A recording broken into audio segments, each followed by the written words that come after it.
All right. Hello, everyone. So nice to see you all. So I mentioned yesterday how absolutely excited I am for today's class. This is the one when I learned this concept, it shifted everything for me, truly everything. Um, oh, I'm sorry to hear that. You know what, Sue? What's funny is I was having a hard time signing in too, so I think that there might be something with Zoom. But luckily, we got in, so I'm glad to hear about that. Question, I sent an email inviting you guys to my private Facebook group. Did that work for you guys? Or did you not get the email or how did that go? Did anybody get that?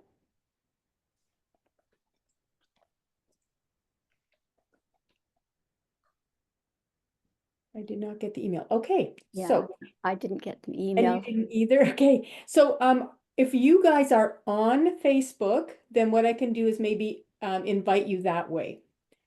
Because yeah, obviously it didn't work. So I will do my best to try and get you in there as best I can. Um, so yeah, so if you're on Facebook and it's your Facebook handle is your name, then I will try and find you there and then redirect you that way. Well, we'll get it going for sure. All right, so for tonight, I'm going to do things a little bit differently. So I typically will do a lot of PowerPoints. I love pictures. I find pictures just really tell such a story, but I don't get to see your faces. And it is nice to be able to interact with you guys a little bit more. So I am going to have some PowerPoints, but then I'm going to come back so that we'll be able to, just chat a little bit more. And so that there'll be a little bit more of a question and answer if you're at all stuck with any of this, because we got lots to get through and I'm super, super excited. So I made tons of changes today for this particular class because I am just bursting with so much energy and I know how impactful this will be, and I want to also not go too much because I am perhaps at a different awareness than some of you. And so I know this stuff at maybe a different level. So I don't want to just, give you too much and have it be overwhelming. So I'm going to share my screen for now.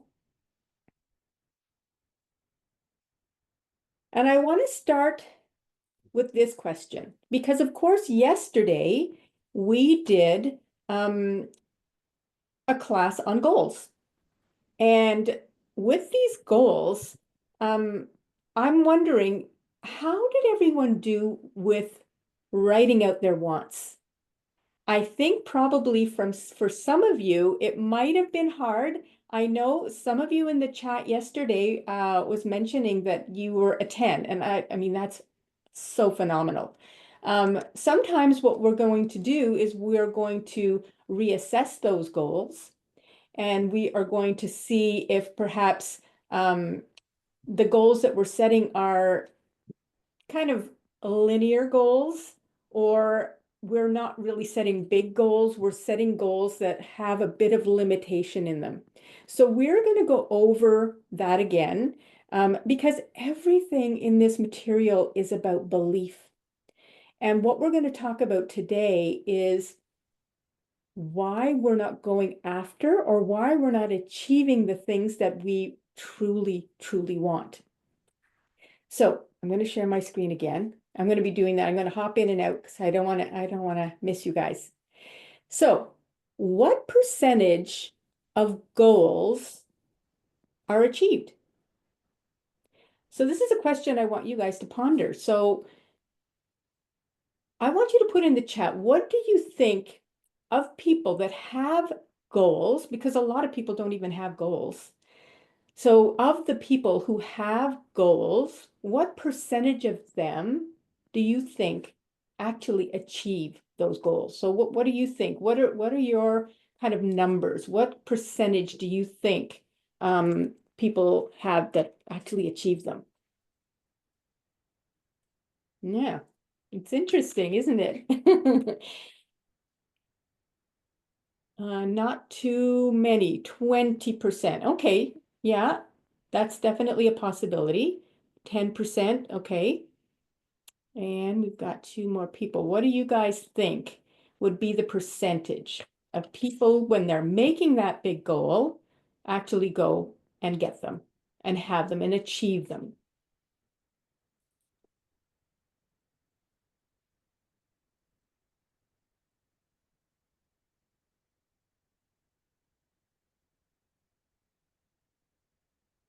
You know, it's surprising when you go, I mean, you can Google it for sure. You can Google it and see what the amounts are. But there was a study done. It depends. Yes, that's true. 30%. Okay, yeah. There was a study done at the University of Scranton, and that study found that it was 8%. Imagine, even when you've got a goal, it's only 8%. But last year, there was another study done by a Dr. Michelle Rosen, and she made it, with her data and what she was able to accrue, it was only 6%, Mm. which is so surprising. So why is it so low? Why, especially having a goal, because so many of us don't have goals, or the goals that we have, they're kind of surface goals, things that we want to do that we kind of do all of the time. So if you actually have a goal, why is it so low? Yeah, wow, exactly, exactly. So now what I want to do is shift a little bit. So we know now that there is a disconnect between making a goal and actually achieving it. And it all comes back to beliefs. So now what I want to do is I really want to ask you these questions that are somewhat rhetorical questions, if you could say, um, which is who are we? Who are we? Who are you? You know, when we ponder this kind of question, I remember Bob was asked this question many years ago in the 60s. And when I ask this question to my clients, I assume that they understand what I mean because this information is kind of everywhere right now. It's on, YouTube, it's on all of the streaming channels. There's so many people in this space right now. But we're really spirits inside this physical body having this human experience. So we're living on three planes of understanding. So there's a lot going on right now. So we have this spirit that really knows what it is that we want to do. But our physical body only moves when our mind tells us what to do.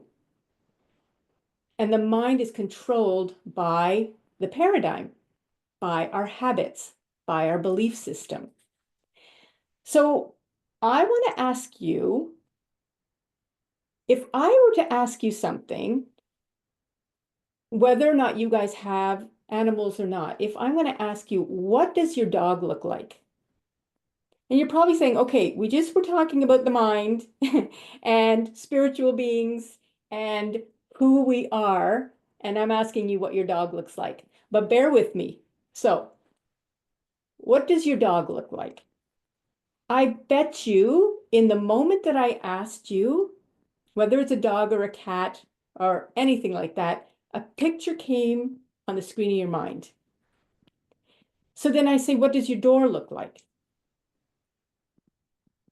I know that you are in that instant that I say it, there's a picture in your mind and it's instantaneous. How did you leave your bed this morning? I know for me, I am always trying to make my bed in the morning, but if I didn't, and you asked me that question, I would know right away. I left it in a mess, right? And so, what does your car look like? Now, these all might sound like simple, silly questions that I'm just throwing out there, but stay with me. What does your mind look like? Right. What does your mind look like? Are you prone to think that maybe it's your brain? I know for me, that's definitely what I thought of. But your brain is still your body. It's not the mind. The mind is not a thing, it's an activity. The mind is part of this amazing universe, this amazing energy force that's everywhere, permeates every place you can imagine your mind is. And we think in pictures, right? Because once I said anything, I can say, I don't know, your lawn in the front, how much snow's on your yard. We think in pictures. But if we want to understand the mind, we need a picture because it's the one thing that we need to shift. This is all about mindset and about how the mind works.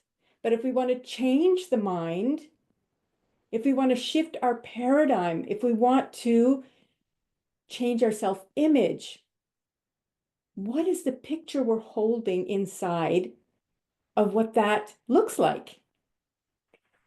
So, this is what is so amazing. So, Dr. Thurman Fleet, he was involved in the healing arts, and he drew an image of the mind in 1934. And this drawing, when it was shown to me by my mentor, Bob Proctor, it was by far the most impactful concept I'd ever been taught, ever. And it's not going to be what you think. So I'm going to just show you quickly. This is it. This is the stick person. Now on the top, so what I want you to do is I want you to imagine that this stick person is you. And we're going to imagine that that big circle on top is your head. Now it's not your head. Mind is in every cell of your body. But let's just imagine the top is your head because we need an image to go by. So we'll just imagine that that's it for now. And the bottom part is your body. And do you know why there's such a difference in size? Because the body does what the mind tells it to do. It has absolutely no control over what it does unless the mind is telling it what to do. So the top part of the mind, if we cut it in the center, the top part is the conscious mind. Now, this is where we gather all of the information that's coming at us from all of our senses, right? So what we hear, what we see, what we smell, what we touch. This is an amazing gift that we have because we get to interact with this world and see the beauty, smell the fragrance. That's wonderful. So this is what we can see, hear, smell, taste, and touch. It's all the information is there. We can accept or reject anything that we see with all of our senses. If something comes to us and it doesn't make sense, then we can say, no, I don't agree with that. But oftentimes we don't realize the things we're accepting. But this is also where we get to originate ideas. So we can have an amazing idea, an amazing goal, and that's where we might keep it and keep it on that intellectual level. but it's the subconscious mind, that lower part.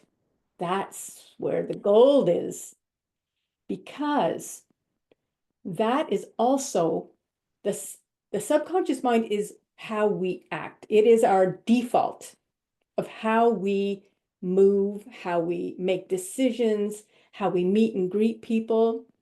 But that is also where all of our paradigms are.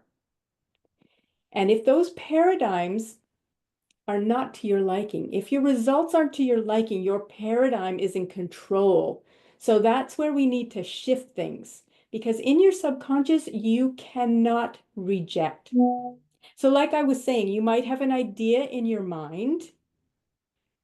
And if you take that idea and you are emotionally involved in it, that means it is in your subconscious mind. But that subconscious mind cannot determine whether it's real or imagined. So this is where things get really interesting, because oftentimes we're imagining the worst. So we're imagining, the economy's bad. We're imagining if we're ill that it's going to get worse and what's going to happen here. And if this happens, then that's going to happen. But we can also use our imagination to create anything that we want. So this is actually the most amazing thing that we have, is our imagination. So now I'm going to give you kind of an idea on what is happening. So what we need to do is we have to know where we are, and we have to know where we're going.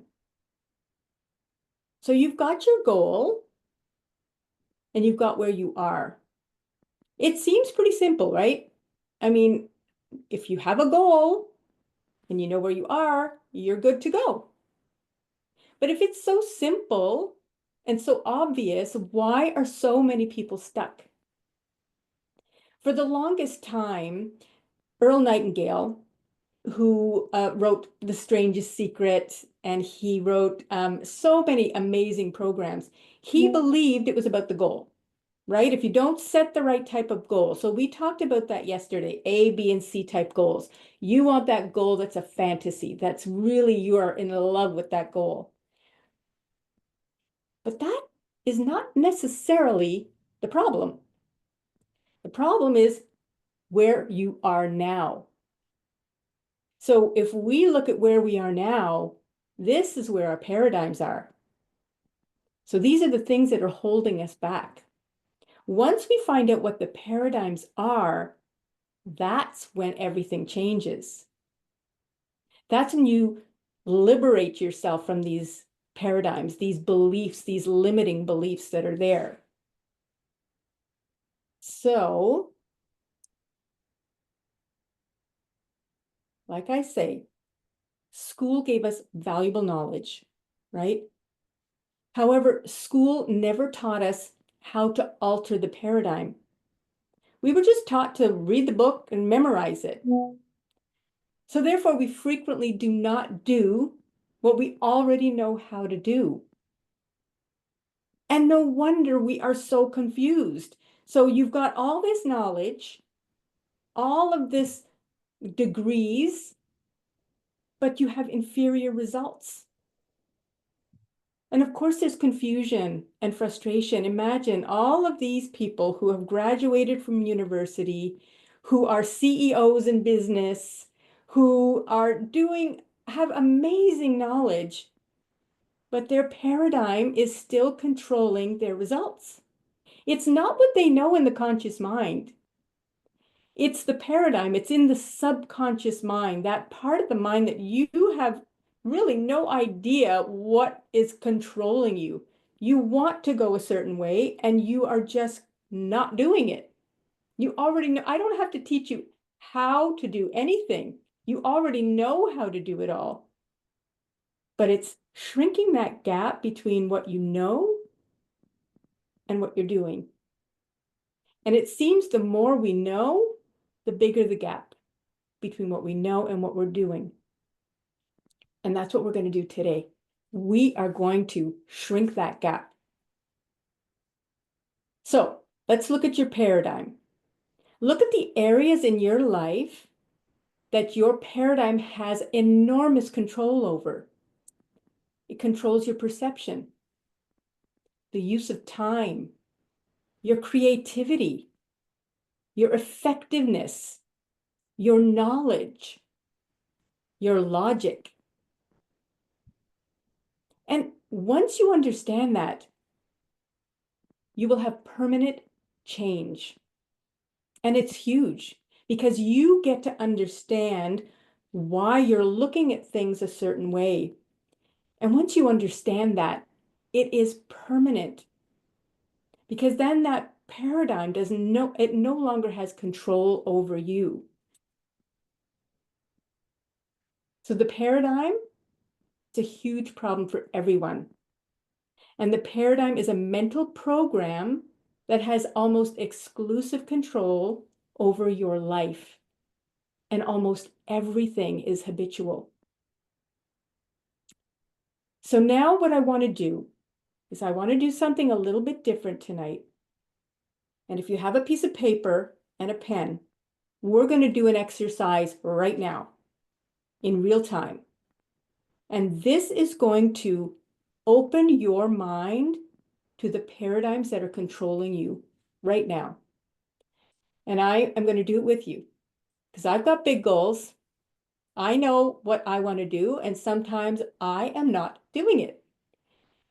We're all the same. We are all human. I am no better than any of you. I have a little bit more awareness than you, but we all have that thing inside of us that's controlling what we're doing. And once we find that out, like I say, there's liberation. So, how to identify and change paradigms and get new and better results. So step one, I want you to get a piece of paper, of course. So something where you can, I've already done this exercise. I do this exercise often with my clients. And, there are certain lessons that I have in the program that I teach that help you identify the productive actions that you take in life and the non-productive actions. But sometimes some of my clients who are doing extremely well in life find it hard to see the non-productive activities because they're doing so well. They're real action takers, but they still want to improve. They still want to do better. And this particular exercise is brilliant. And I'm going to take you through it. That's through the same exercise that I get my clients to go through. So step one, write down one thing, that goal that you have, that big goal that's scaring you right now, but that you want more than anything. Now, we did this exercise yesterday about finding the goal. You might not have that big goal yet. It does take time to hone in on a thing that you really love, but as big a goal as you can imagine. Okay, so get that goal, that dream, that challenge that you have not yet resolved in your life, right? It's that thing that you want that you're not quite able to get for some reason. The subconscious mind thrives on detail. Okay, so describe it to yourself as vividly as you can. So this is not an exercise right now about writing this out. I just want you to, in your mind's eye, see that goal. I want you to see it in a lot of detail, feel it. Okay, I want you to see yourself already there. And this is not in the future. This is happening right now. Right? Remember, the subconscious, it doesn't know if you're imagining it or if it's happening now. So you have to imagine that it's here now. If you're imagining that it's happening in the future, it will always be in the future. It'll never be here. So we want it here now. Okay, so hope you've all got that image in your mind and it's very clear and you're emotional about it. So now step 2, write down in the center of your sheet, okay? So you're going to write down in the center of your sheet your goal, okay? So whatever it is, just in a few short words, you don't need to describe it a lot because you've already got the image in your mind. So in the center, you're writing out your goal, okay? And then write down every association that you connect to this thing. Everything that you can think about, good and bad. Every thought it brings to your mind. Now, there's going to be a lot of thoughts, and we want to scratch the surface of those paradigms. Remember yesterday I told you I didn't want you to engage the paradigm. I didn't want you to get too emotional. Just write a shopping list, right? Just have fun with it. Well, this time we are saying, wake up paradigm. I want this really bad. Now, what is that? What are those thoughts in your head? So I'm going to give you some examples of what you might be saying to yourself. So I'm going to stop sharing this for now. You guys keep going and you keep writing down everything that comes to you. So it could be maybe if it's a money goal, let's say, you might say, I want $100,000. So what would you think if you were to get $100,000? Maybe if I were to make that kind of money, I would feel like I'm greedy, right? Something kind of negative about it. Or you can say, with that money, I can go on a nice trip. Or you can say, I don't deserve that kind of money. Or you can say, I can buy my mom a house. Maybe not for 100,000, but maybe it's 1 million. So, try to be honest. This is not something you're going to share with anyone. This is your own realization. Be vulnerable. This is the time to be honest with yourself because it doesn't help anyone or rather, it doesn't help you if you're not being honest with yourself. So I'm going to just existing whiteboard. Okay.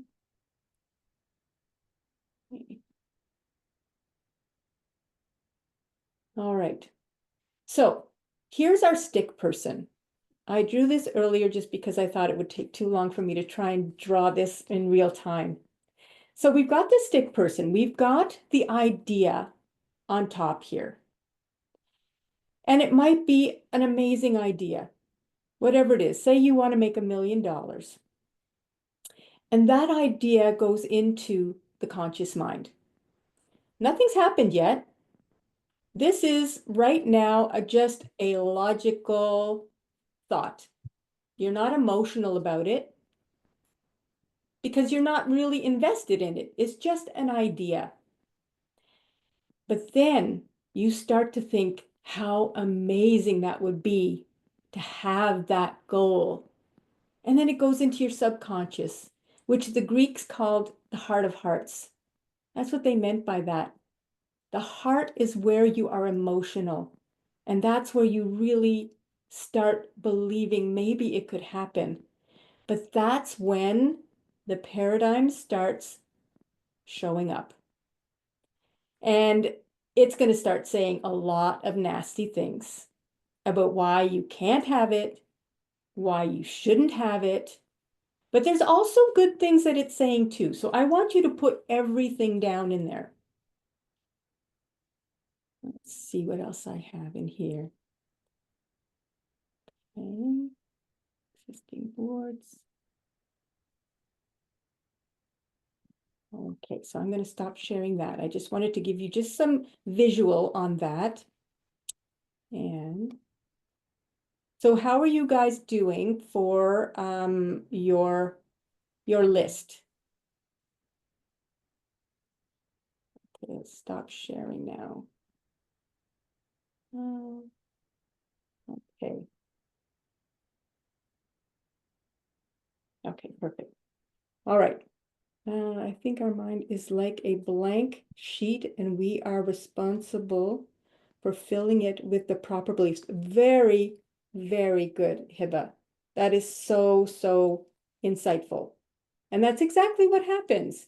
We get to choose the thoughts that we think. And we do feel that we don't have control over that. Someone tells us, you're stupid. And as hurtful as that is, that's their opinion.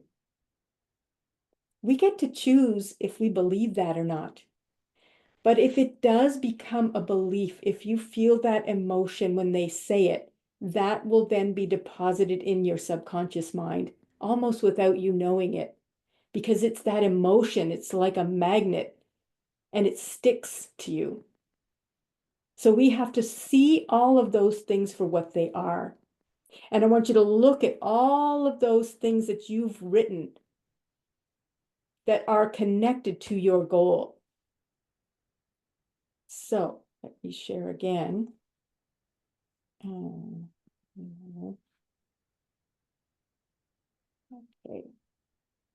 let me see here.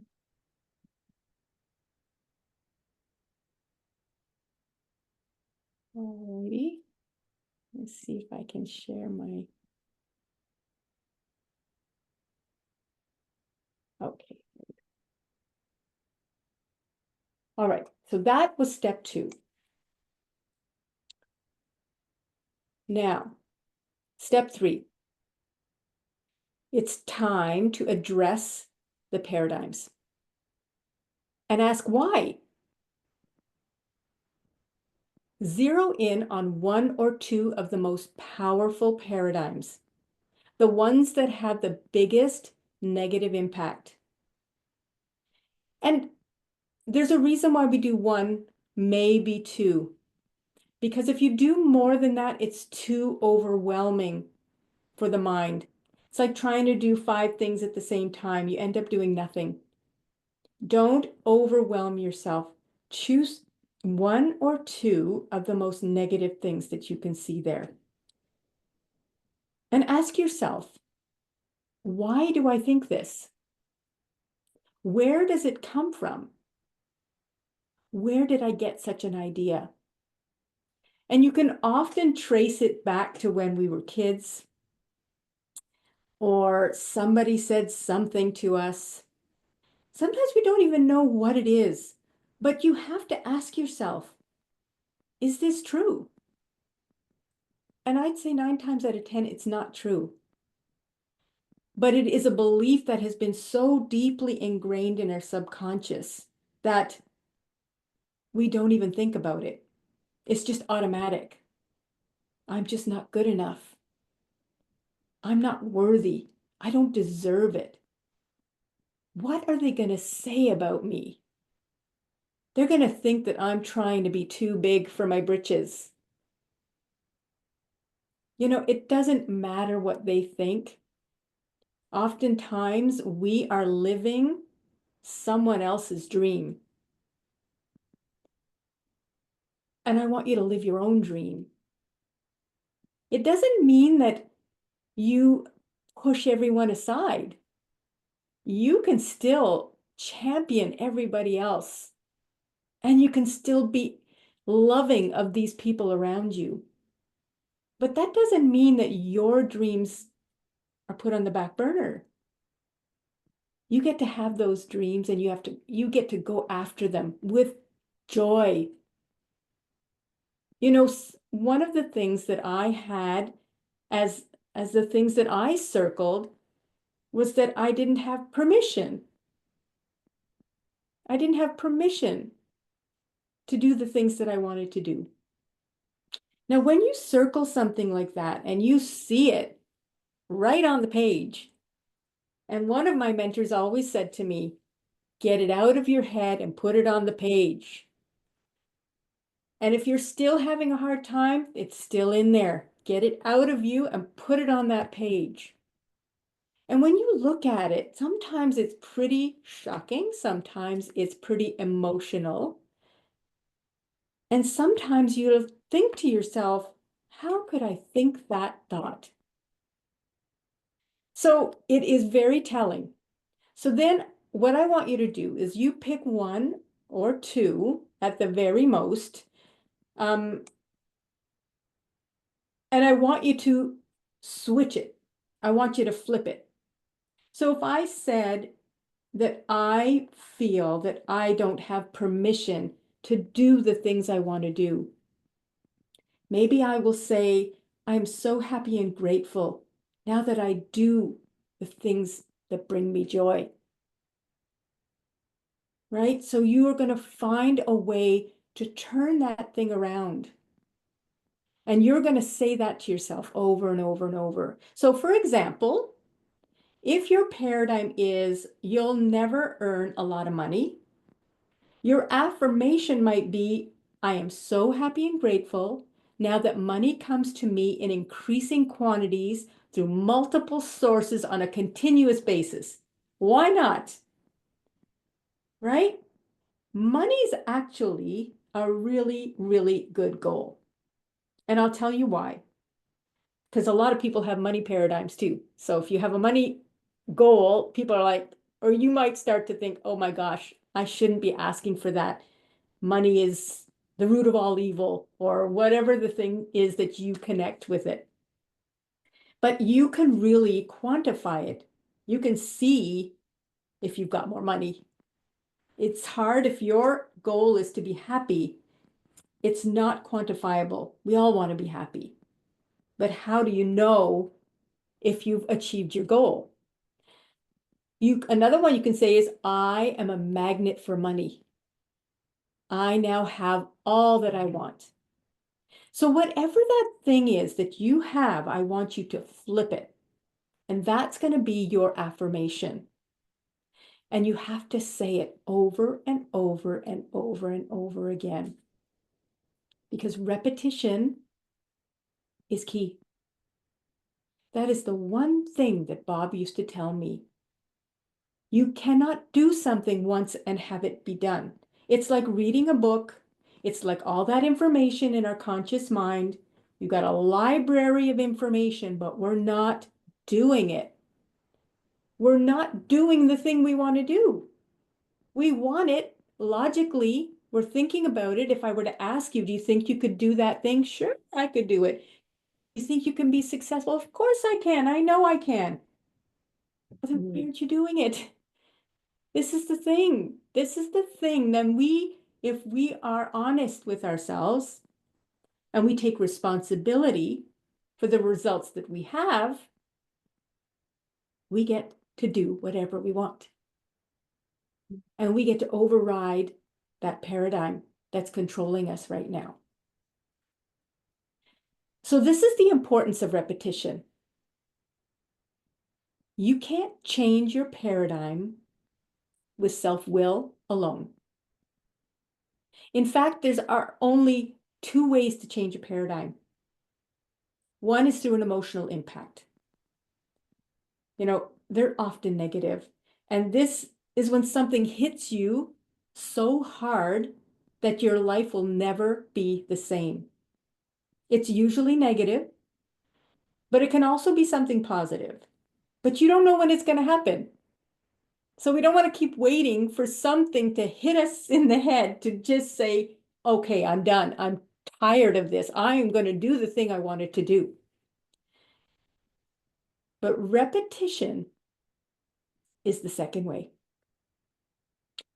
It is exposing yourself to a new idea or a new image. Since we think in pictures over and over and over again. And listen, the point is not to memorize the information. We've got a lot of slides here. Oftentimes when I'm doing these slides, people are taking pictures of the slides so that they don't forget it. But it's not about memorizing the information, because if that's all we're going to do here, you're just piling more into that conscious mind. We want to change the subconscious mind. So when we are thinking in images and with the emotion of what you want over and over and over, rather than memorizing the information, but rather to impress that image into the subconscious and emotional mind. This is why the repetition is so important. Just knowing it once is not enough. The more you impress the image into your emotional mind, the stronger it becomes. Eventually, the old image. So if you're thinking to yourself, I am not deserving of this grand goal that I have, I'm not good enough for it. If that was the old paradigm and you're saying, I am magnificent, I deserve everything that God can give me, eventually the old image weakens. That's why repetition is so important. You have to override that. And just keep in mind that that paradigm that's there now, that's over a lifetime of repetition. Our self-talk keeps saying it to us over and over. Every time you go to do something, it says, no, you shouldn't do that. No, don't say that. You can't do that. Who do you think you are? It's constant. That voice is over and over and over. So you need to do the same to replace it. So eventually that old image weakens and the new one replaces it. And you move into the vibration that the image creates. And when that happens, you're in resonance with all that you desire. Because remember yesterday I was saying there's so many frequencies. So you right now might be on this frequency and your goal might be here. But as you repeat your affirmation that I deserve it, that I'm magnificent, that money is a magnet to me, you start rising in your vibration and you keep saying it and you keep saying it and you weaken that old paradigm. You're now in resonance with the thing you desire. So all of the ideas and the opportunities that are on that level are now coming to you like a magnet. But if you only look at this and only logically think about it, it will not change your vibration. And you will still keep getting the same results over and over and over. And you keep saying, why? Why can't I have that thing if I want it? This is why. And this is what's so impactful about this information. No one's talking about paradigms. That's why I'm so passionate about this. Because once you get this, you start the awareness of hearing that voice now that's telling you you can't do it. And the awareness is when that voice comes, with ease and gently, you push that idea aside and you say, I am great. I am deserving. I am the best version of me. And that voice starts to weaken. But I will tell you, you have to be mindful of the ideas that you are planting. It's like I say, that little voice is pretty strong. And if it keeps telling you you can't do it, that is what will continue to happen. Unlike the conscious mind, the subconscious mind is totally subjective. If you keep telling it something, it will believe you. It accepts whatever you give to it. So anything that you say, that you write, that you feel over and over and over again will eventually become fixed in the subconscious mind. So guess what that means? You are implanting a new paradigm. So paradigms are not this evil thing. Paradigm is just a habit. And you don't need to change every paradigm. If the results you're getting are to your liking, then there's no reason to change that paradigm. It's when you're looking at your life. You know, I have clients that are doing extremely well financially, making $500 to $1 million a year, but their relationships are in peril and they can't seem to find someone to share their life with. So it's that paradigm that they need to address. They're fine financially, but in areas of love, they are holding on to past traumas, past hurts in their lives. And that is what they are living in a loop over and over and over and over again. And that voice keeps telling them it's going to be the same every time you have a relationship. And that's not true. That is not true. That was something that happened in the past. We learn from mistakes that might have happened and we move on. But when we can't let it go, we drag it into every single relationship. So right now we want to let it go. So when I'm telling you to find that paradigm and circle it and do the opposite, then stop thinking about the old paradigm. You know, I've had clients that are saying, well, I'm working on my paradigm. I'm like, what are you talking about? Well, I mean, you know, that paradigm, the one where I can't make money. I can only make a certain amount. So I'm really working on, this is not to beat yourself up about the paradigm. Once you've found it, once you've sifted through the sand and it comes to the surface, now you can see it, you know what it is, you flip it and you let it go. Don't give it another thought. All you're going to be thinking about now is what you have created as the new paradigm, which is I am worthy. I am have loving relationships. I am with the most beautiful person in the world that loves me unconditionally. I am making $1 million and it comes to me effortlessly. This is what you want to concentrate on. Think only of what you want and not what you don't want. We want to weaken that old paradigm. So you just push it aside gently because when you resist, it persists. So don't resist it. When it's going to come. Trust me, it is going to come and it's going to tell you, who do you think you are? And you just say, I know what you're doing. I'm going this way. Thank you very much. So never change things. Wait, let me move you guys over a little bit. Never change things by fighting the existing reality. To change something, build a new model that makes the existing model obsolete.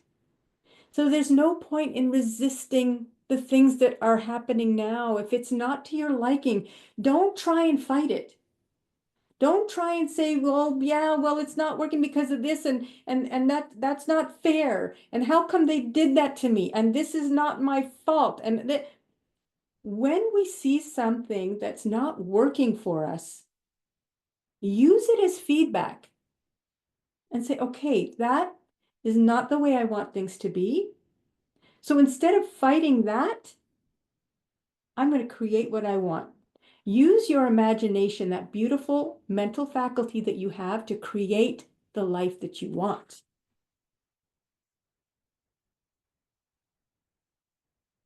So the only limits placed on your dreams are the limits that you consciously choose to believe. Remember, the conscious mind gets to choose. It can believe it or it can reject it. You get to choose what you believe. You cannot imagine a life filled with love if you're holding on to the image of past heartaches. You have to let that go. You cannot entertain an image of wealth if you are harboring thoughts of debt and lack. Now, I'm not saying that you ignore the reality of what's in your life now, but you don't focus on it. You focus on the good that you desire. And you focus on it over and over and over and over and over again. This is how paradigms were formed, and this is how paradigms can be replaced. You have to let go of the past and create the new image of the future you desire. And it's as simple as that. It's simple and it's hard. And I get it because I found it really hard at the beginning to believe that I deserved it, that I didn't have to ask permission to live the life that I chose. You can do anything you want. Anything. If your imagination can take you there, then you can have it. It's a guarantee. It is not just my guarantee. It is a universal law. What you concentrate on, what your dominating thoughts are, will transmute into the physical form. But it's only through your thoughts. So choose your thoughts carefully. So there's an assignment for today. And so in your workbook, there are different exercises. I didn't want to just do a redo of the exercises in the workbook with this. This workbook is yours, and I want you to use it. And I want you to take the exercises that are there and elevate your awareness. So in the workbook, I have an image of the stick person. I want you to make notes on that stick person. Okay? The stick in your workbook. So make notes on the drawing from what you have learned today. And then I want you to post the picture in the Facebook group. So I think I am going to go back and give you a bit of a cheat sheet on certain things about the stick person and what the conscious mind is and what the subconscious mind is, and then the body, and what the difference of the two are, because they're extremely different.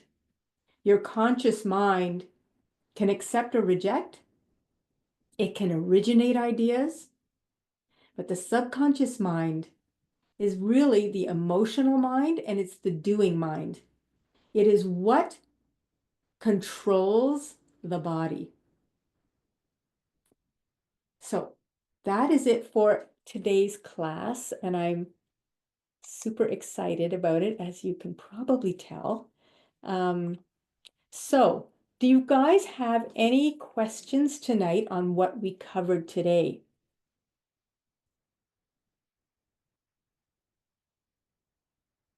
Oh, yes, Donna, thank you so much for that. You know, it's so important, especially when we're in a group like this, because we are in a safe space and we're with people that want to do better.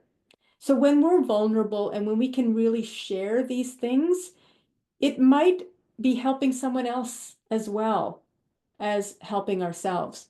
But, you know, I've had this same thing for myself. You know, it's hard to succeed when my siblings are not, because they make me feel bad for doing better. Exactly. And I think that even tapped into that little bit of needing permission. You know, it's like, why do we feel we need someone's permission to live a joyful life? So it is interesting when we see it on the page and we start to question why. Why do we feel that way? And why not be joyful? And sometimes, and you know, everybody's stories differently, but sometimes the stories that we've made in our minds are not even true. We have that perception of what they might think, and that can stop us in our tracks. So it's just to look at it objectively and say to ourselves, I'm good enough. I deserve it.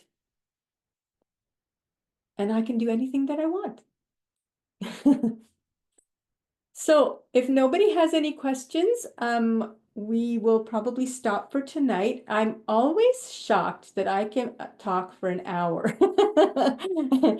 It's like 8:56. It was 8:58 yesterday. So hopefully you guys can come tomorrow. I know some of you can't, and that's okay. Hopefully I can figure out how to send you the link for the Facebook group. And then we will, all of the recordings will be there. I'm working on getting this on my YouTube channel as well. So once the YouTube channel is up and running, I will have the classes there, and then it'll be up for everybody to see. But they didn't get the absolute amazing vibration that you guys are giving me, because I learned from you as hopefully as you can learn something from me. And I'm so grateful that you come and you are willing to be vulnerable for this. Okay, so thank you so much, and we will see you tomorrow for all the people that can be here. Thank you, Sue. Thank you so much. Thank you, Hiba. All right, so we'll see you tomorrow. Thank you.